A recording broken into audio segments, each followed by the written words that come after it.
Hello students, I am Professor Neeta. Welcome to our free education channel English Master. My all dear students and friends, in today's lecture, आज के इस lesson में, आज के इस lecture में हम आपका जो क्लास सिक्स का फर्स्ट पोएम है डोंट गिव अप, ये मैंने ऑलरेडी पढ़ा के अपलोड कर दिया है। आप डिस्क्रिप्शन लिंक में जाके वहाँ पे चेक कर सकते हो या फिर हमारे चैनल पे विजिट कीजिएगा। प्लेलिस्ट में जाइएगा, class six English text book series पे क्लिक कीजिएगा। वहाँ पे आपको क्लास सिक्स के जितने भी लेक्चर्स अब तक हमने पढ़ा के अपलोड किए वो सारे मिल जाएंगे। I have translated each and every lecture in Hindi. So आज के इस लेक्चर में हम पढ़ने जा रहे हैं आपकी जो पोएम है don't give up, class six की फर्स्ट पोएम। सो उसके आज हम क्वेश्चन एंड आंसर्स देखने जा रहे हैं, क्योंकि मुझे बहुत सारे कमेंट्स आ रहे हैं पेरेंट्स एंड स्टूडेंट्स के कि आपको question answers and English workshop चाहिए। So here it is. Channel को लाइक शेयर सब्सक्राइब करना मत भूलिएगा। बेल आइकन पे क्लिक कीजिएगा, जिससे लेक्चर अपलोड होगा आपको उसका नोटिफिकेशन आ जाएगा। Let's check. और जो भी मेरे सारे चैनल लेक्चर्स को आपका प्यार और सपोर्ट मिल रहा है कमेंट्स थ्रू, आप जितने भी अच्छे अच्छे कमेंट्स दे रहे हैं उसके लिए तहे दिल से धन्यवाद। चलिए चलते हैं। द फर्स्ट क्वेश्चन इज, जो कि आपके पोएम, जो टेक्स्ट बुक में आपकी पोएम है उसके नीचे दो क्वेश्चंस दिए हैं।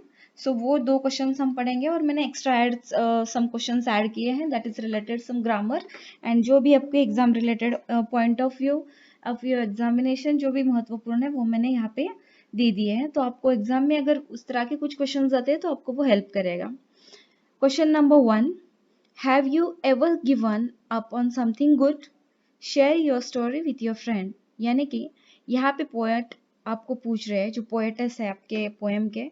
सो शी इज आस्किंग कि आपने कभी गिव अप किया है? कभी आपने कोई काम बीच में ही छोड़ दिया है? अगर ऐसा कर दिया है आपने कभी, तो आप share your story with your friend, आपको अपने फ्रेंड को अपनी स्टोरी बतानी है। सो यहाँ पे मैंने एक स्टोरी दी है, आप इस तरह से अपनी स्टोरी भी ऐड कर सकते हो। So the answer is yes, यानी कि हाँ, I did give up on something good when I was in fifth class. मैंने जब मैं फिफ्थ क्लास में थी तब मैंने गिव अप कर दिया था। I was selected to take part in a singing contest। मुझे सिंगिंग कंटेस्ट में पार्ट लेना था, या फिर यहाँ पे इसका मतलब होता है I was selected to take part in a singing contest। मुझे सिंगिंग कॉन्टेस्ट के लिए चुना गया था। However, लेकिन, हालांकि, I was afraid to go up on the stage and perform in front of the crowd। crowd यानी कि भीड़, और afraid यानी डरना, लेकिन मुझे स्टेज पर जाके भीड़ के सामने परफॉर्म करने में डर लगा। I therefore, और मैंने ask my music teacher to withdraw my name from the competition, और मैंने मेरे म्यूजिक टीचर को कहा कि मेरा नाम म्यूजिक कंपटीशन से निकाल दे। Giving up on my dream of winning the singing contest, मुझे सिंगिंग कंटेस्ट जीतना था लेकिन इस पे मैंने गिव अप कर दिया था। Okay, so this is the answer. Let's learn the answer again in English only. Question number 1, have you ever given up on something good? Share your story with your friend.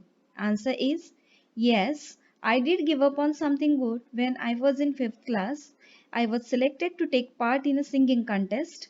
However, I was afraid to go up on the stage and perform in front of the crowd.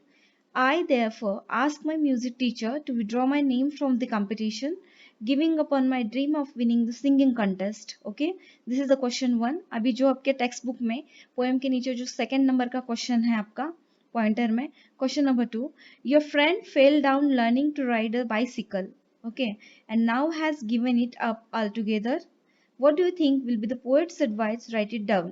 Your friend fell down learning to ride a bicycle। अगर bicycle चलाते वक्त यानी cycle चलाते वक्त आपका friend गिर गया, okay, and now has given it up all together, what do you think will be the poets advice? Right it down.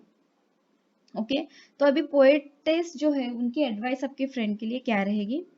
Answer is I think, मुझे लगता है, द पोएट विल एडवाइस, कि poet advise करेंगे my friend to keep trying until he learns to ride the bicycle, कि मेरे friend को जब तक कि वे सीख नहीं जाते तब तक उनको प्रयास करना चाहिए। So let's learn the answer in English. Question number 2, your friend fell down learning to ride a bicycle and now has given it up altogether. What do you think will be the poet's advice? Write it down. Answer is, I think the poet will advise my friend to keep trying until he learns to ride the bicycle. चलिए चलते हैं question number 3। यहाँ पे देखिए, I have, मैंने prepare किए ये questions. So the question number three is write down the rhyming words from the poem. Rhyming pairs यानी क्या कि जो यमक जो वर्ड्स होते हैं जिनका राइम जुड़ जाता है वैसे वर्ड्स फाइंड आउट करने हैं। आपने आई होप अपने क्लास 5 में पढ़ा होगा। द आंसर इज ये इस पोएम में आपके जो राइमिंग पेयर्स हैं यहाँ पे मैंने दिए हैं। A is one done, B is stronger longer, C is known grown, and D is beat defeat. These are the four rhyming pairs in your poem. Question number 4. What is the poet trying to teach us? What is the poet trying to teach us? आपके जो poet है वो हमें क्या सिखाने की कोशिश कर रहे हैं, प्रयास कर रहे हैं? The answer is the poet is trying to teach us to never give up in life. Poet हमें ये सिखाने का प्रयास कर रहे हैं कि जिंदगी में कभी भी हार मत मानो। She wants us to keep trying until we succeed. वो ये चाहते हैं कि जब तक हम सक्सेस नहीं होते, हमारी चीज में सफल नहीं होते, तब तक हमें प्रयास करना चाहिए। So let's learn it in English. Question 4. What is the poet trying to teach us? Answer is the poet is trying to teach us to never give up in life. She wants us to keep trying until we succeed. Okay. Let's check the question number 5. This is the question regarding the grammar. Give two examples of alliteration. Okay, ये alliteration ये figure of speech है। यहाँ पे मैंने उसका explanation भी दिया है एंड एग्जाम्पल्स भी आपके पोएम्स के लिए है हमने, सबको समझ में आने के लिए आसान हो जाएगा। Answer is alliteration is a figure of speech where a repetition of sound or letter in the beginning of words gives a musical quality to the line. यानी कि जब किसी वो शुरुआत में यानी कि किसी लाइन की शुरुआत में अगर कोई वर्ड आता है ओके और वो या फिर लेटर आता है और वो रिपीट होता है, उसका अगर रिपीटेशन हो जाता है और उस रिपीटेशन से हमारे जो पोएम है उसको अगर म्यूजिकल क्वालिटी मिल जाती है उस लाइन को, सो उसको हम कहेंगे अलिटरेशन। इसको हम रिपीटेशन भी कहेंगे यानी कि रिपीट होना, एक ही वर्ड या फिर एक ही साउंड बार बार रिपीट होना। So examples of alliterations इसके कुछ उदाहरण हैं। The one is up a little longer, okay, up a little longer। यहाँ पे देखिए, यहाँ पे आ गया L। I will just take the highlighter so आपको समझ में आने के लिए आसानी हो जाएगी। Here it is। यहाँ पे देखिए, यहाँ पे आपका लेटर कौन सा रिपीट हो गया? L, L, okay, up a little longer। So this is your which figure of speech is here is alliteration because L this sound is repeating here। second वाला जो आपका जो हमने एग्जाम्पल लिया है that's the test that tries you। okay, यहाँ पे देखिए, यहाँ पे क्या आ गया? T again T again T again T again T। T कितनी बार आ गया है? 1 2 3 4 5 5 टाइम्स T आ गया है। सो T ये जो साउंड है, ये जो लेटर है, this repeats for 5 times, so this become your alliteration figure of speech। यहाँ पे देखिए, यहाँ पे explanation पे दिया है here the words that the test begin with the same sound and letter T, so we called this is the alliteration figure of speech। figure of speech यानी कि अलंकार इसको हिंदी में कहते हैं। so I hope कि आपको ये सारे क्वेश्चंस और आंसर्स अच्छे से समझ में आए हैं। let's check it again। okay, the first question is have you ever given up on something good? Share your story with your friends।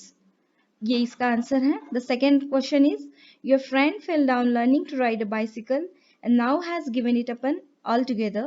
what do you think will be the poet's advice? write it down। अगर आपका friend cycle सीखते वक्त गिर गया है और poet उसको क्या सलाह देंगे, यही यहाँ पे आंसर दिया गया है। Question number 3 write down the rhyming words. हमने आपके पोएम में जितने भी राइमिंग वर्ड्स है वो लिए यहाँ पे। What is the poet trying to teach us? यानी कि आपके जो पोएट है वो क्या सिखाने की या फिर क्या पढ़ाने की कोशिश कर रहे हैं आपको इस poem through. So this is the answer. Question number 5 give to examples of alliteration. Alliteration यानी कि रिपीटिशन, यहाँ पे फिगर ऑफ स्पीच आया है और इसके ये एग्जांपल्स है। A little longer, that's the test that tries you. Okay, I hope कि आपको आज का ये जो हमारा लेक्चर ये समझ में आया है। तो अगर आपको समझ में आया तो लाइक शेयर सब्सक्राइब करना मत भूलिएगा। कमेंट्स में मुझे बताइएगा कि आपको आज का ये लेक्चर कैसे लगा and notification bell icon click करना मत भूलिएगा, जैसे कि आपको नेक्स्ट लेक्चर में जो भी हम question answer series and lessons जो है आपके यूनिट वाइज हमने स्टार्ट किया है। फर्स्ट यूनिट अभी हमारा खत्म हो जाएगा। फर्स्ट यूनिट के आई थिंक 2 या 3 सिर्फ लेसन्स चैप्टर्स आपके रह गए। So once it will finish we will start your unit number 2।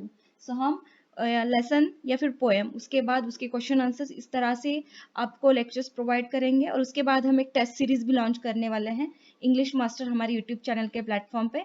सो हमारे साथ जुड़े रहिएगा, ज़्यादा से ज़्यादा इस लिंक को शेयर कीजिएगा। Thanks a lot for your love and support to our English Master channel. Keep supporting and stay safe, stay home, stay happy, take care of yourself, stay healthy. And जल्दी मिलते हैं next lecture में, तब तक के लिए bye bye.